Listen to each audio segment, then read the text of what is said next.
if you don't succeed the first time, try again. I believe this is a quote attributed to Thomas Edison. It is believed that in the manufacturing of the light bulb, over 1,000 experiments were done just to create the light bulb. There's a lesson to be learned in this experiment, which is that do not give up until you have got it right.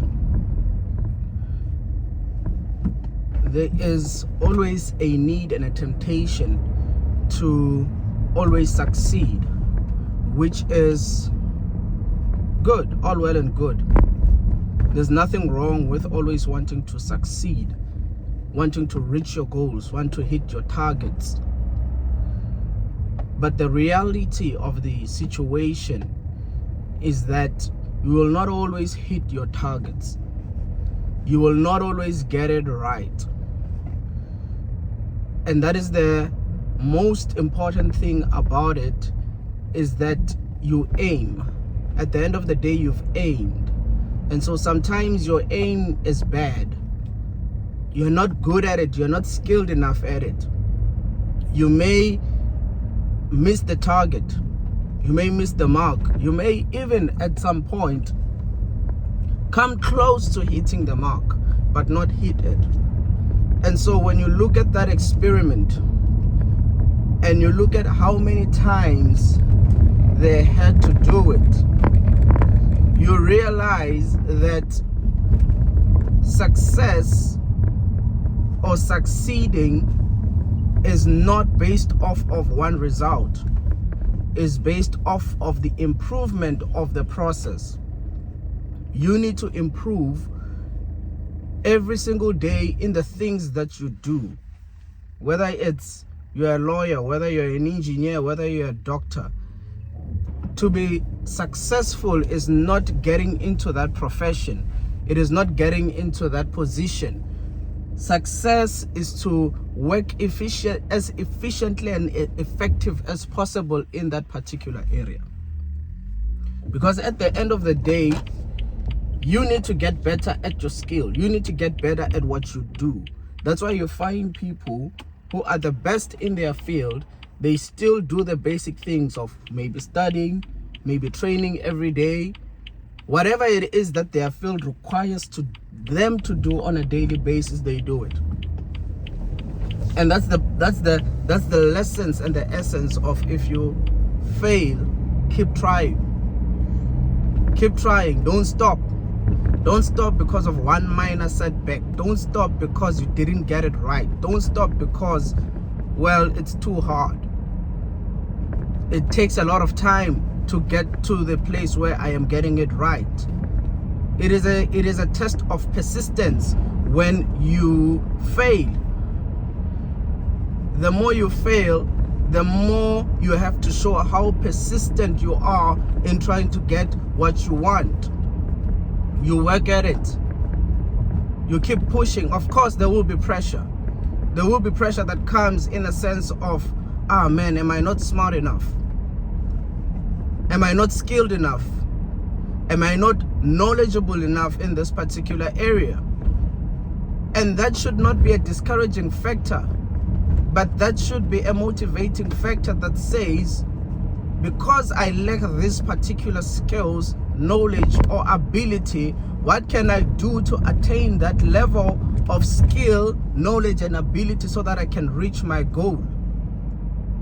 Because at the end of the day, it is all about refining the things, or rather the skills that you have.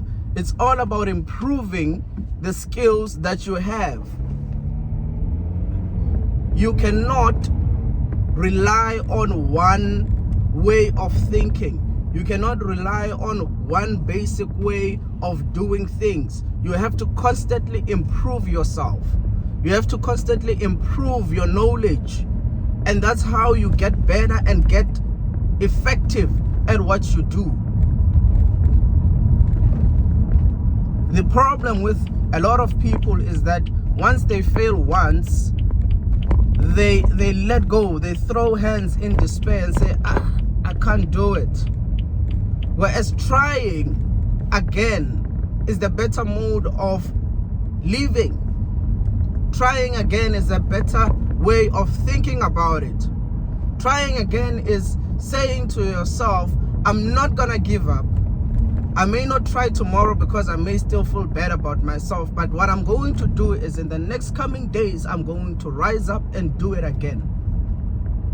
There's a scripture in the Bible that says the righteous may fall 7 times, but will rise again. I like that scripture because it speaks to the essence of not letting failure discourage you, not letting setbacks discourage you. There is more to you than your failures. There is more to you than not being able to attain your goals at the time frame that you had set out for yourself. Because another thing that kills motivation and that kills our hopes and dreams is us setting a time frame, and then when we do not achieve our goals at that set time frame, we think that it is over. We give up and say, nah, I can't do it, and now I'm too old. Which is bad. It's a bad way of thinking about it. It's a bad way of thinking about it. Your time frame should not determine where you should be going in life. Your time frame is all well and good. That will help you monitor the process of, or the progress of what you're doing. But it should not be a determining factor of whether you should be doing what you want to do. Another thing is responsibility that kills our motivation. Responsibilities come like a shovel once you attained, let's say, your main goal. You've gone to varsity, you've studied, you've aced all of your module, you have a dream or you have a vision of becoming a doctor, PhD. You have a dream of opening your own business and so forth. You get a job, middle class paying job, 9 to 5 job. The responsibilities start hitting you like a shovel. Now you have to pay the bills. Now you have to assist at home. Now you have to do this, you have to do that. You tend to get mixed up in those responsibilities, forgetting the vision that you once had, and you end up postponing and saying, well, I was not meant to be a businessman. Well, I was not meant to pursue my PhD because now you've got all these responsibilities just clouding you. But that again is a wrong way of looking at it. Your responsibilities should not be a hindrance for you to pursuing your goals. You do everything that you can possibly do to get to where you want to be. If it means sacrificing your time, some of your time in sleeping, if it means sacrificing your friends, and if it means sacrificing your weekends, you do that to get to the place that you want to be. And that's the power of vision. That's the power of trying again. Success is not linear. It's not defined by how many times you've failed. It's defined by you getting up every time you have failed and trying again and getting it done. That is what you need to do. That is the mindset that we all need to have when we are pursuing whatever endeavors that we are pursuing. And with that, good morning.